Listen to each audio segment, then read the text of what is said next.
उठ ग, उशीर होतोय, लवकर आवर. डबा घ्यायला विसरू नको. मोबाईल बाजूला ठेव आता.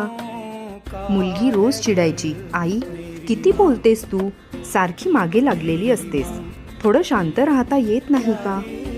आई काही बोलायची नाही, फक्त हलकसं हसायची आणि पुन्हा तिच्या कामाला लागायची.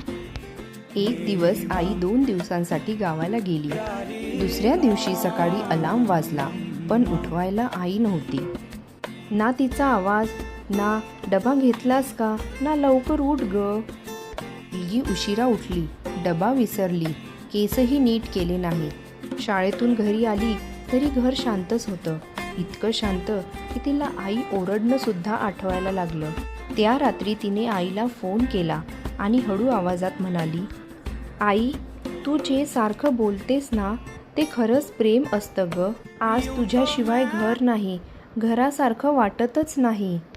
फोनच्या दुसऱ्या बाजूला आई शांत होती, फक्त डोळ्यात पाणी होतं आणि चेहऱ्यावर हसू.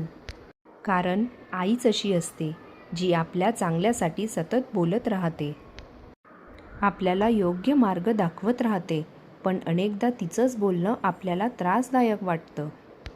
मोठं झाल्यावर मात्र कळतं, आईची बडबड नाही, ती तर तिची माया असते. आई तू आहेस म्हणूनच घराला घरपण आहे. Happy mother's day.